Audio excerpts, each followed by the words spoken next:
Hello, fellow Movie Crusaders, and welcome to our latest episode. My name's Sean Wasserkrug, and today we're going to be reviewing the animated film The Bad Guys. Now, this is a movie that, pretty much the more and more I saw the trailer for it and saw the voice cast for this role, I've actually gotten more and more excited to watch this film, mainly because of the lead. I'm a huge Sam Rockwell fan, and seeing him basically kind of play this lead character role for this movie, basically left me really intrigued to see what this film could be. Animation style from DreamWorks, sometimes it looks really good, sometimes it kind of leaves me wanting a little more.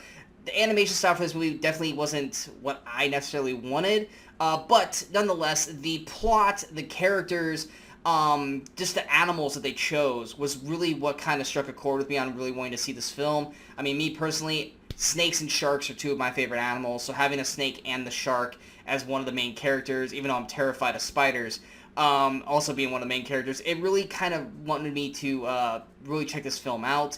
The Bad Guys basically takes place in a type of world where animals and humans cohabitate and coexist, even though the very first scene of the film really is kind of confusing because it made it seem like the humans didn't know that animals walked around, but then the mayor is a fox, so it's a little jarring, a little confusing in the beginning, but then I think you just kind of chalk it up to because they're bad animals, they're naturally bad guys, such as Wolf, played by Sam Rockwell, Snake, voiced by Mark Maron, Tarantula, played by Awkwafina, Shark, played by Craig Robinson, and Piranha, played by Anthony Ramos.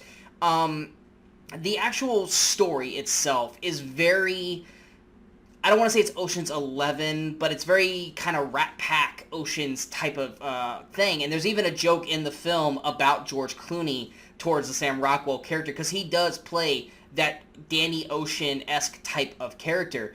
I think what really meshes well and what makes The Bad Guys an actually really good film is, even though it's an animated film, the voice chemistry of the five bad guys in this film between Rockwell, Maron, Robinson, Awkwafina, and Ramos all work incredibly well. You believe that this group of characters have been together for quite a long time. They've coexisted. They've been friends. They know the ins and outs of each other very, very well. They have stupid fights. There's one about a push pop that for some reason every time they went to that joke in this film, it worked for me.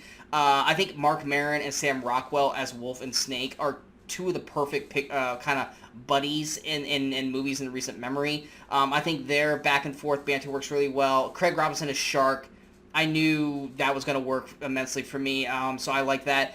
To me, probably the one that I had the most enjoyment watching, though, was probably Anthony Ramos as Piranha. I had a lot of fun watching him, and he was also one of the performances that I found it hard to believe that was Anthony Ramos, because everyone knows Anthony Ramos from Hamilton and In the Heights, and when I was listening to Piranha talk, I wasn't really hearing Anthony Ramos, but there is a song and dance number about midway through the film, and you definitely hear his voice at that point. Also, Richard, I always say his name wrong, Ayoade? You guys know what I'm talking about. He plays Professor Marmalade. I think he does very solid in the film, and of course Zazie Beetz plays Diane Foxington, who's the mayor. I think all of them are really great meshing in the story overall of this kind of cartoon-esque Ocean's Rat Pack kind of film. I think there's got some funny moments. There's some good action car chase sequences in it for an animated film. And I think the story in itself is also actually a very good one.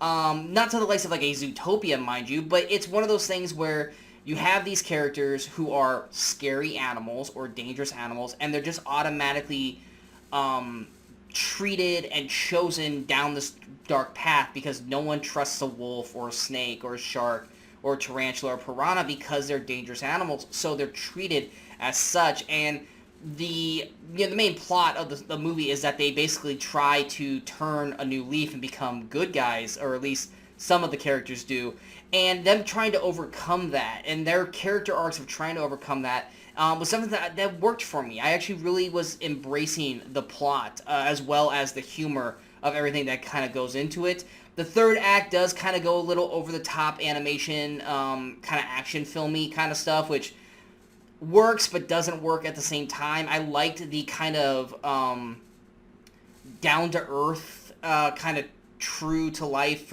for what it was, kind of story element between the psyche of these characters about always being treated as such and trying to turn over a new leaf. But they do kind of throw it away at the end there for a big action kind of animated set piece, which I kind of preferred they had not done that. But overall, The Bad Guys is a very solid animated film. And to me, my favorite animated film of the year so far that I've seen. I actually really enjoyed it, and I think a lot of people will enjoy it as well, with a fantastic voice cast out of these five, plus Richard Ayoade and Zazie Beetz. Also, Alex Borson. She plays the chief police officer, Misty Luggins. Those 8 together there put on a fun, energetic, and rather enjoyable film in The Bad Guys. I'm going to give The Bad Guys an 84%. Definitely a strong recommendation. Check it out when you get a chance. You will not be disappointed. It's another solid film from DreamWorks. Overall, I hope you guys enjoyed this review. If you guys did, go ahead and hit that like, share, and subscribe button to the channel so you guys stay up to date with all the latest videos pop up on the Movie Crusaders. And of course, I'm going to follow us on all the social media outlets you see below. Coming up next, we got a review for The Northman. This week's episode of the Movie Crusaders Chat About, where we talk about cult movies with myself and Brian Michaels, has been canceled. We may do it later down the road, but we just felt like we had enough to go on to have a good episode.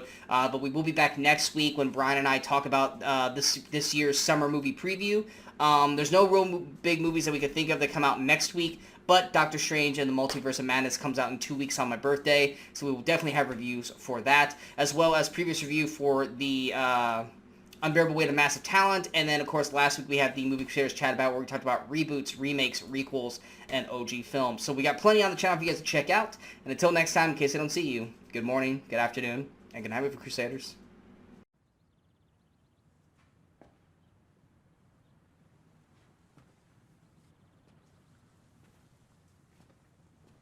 You're still here. It's over. Go home.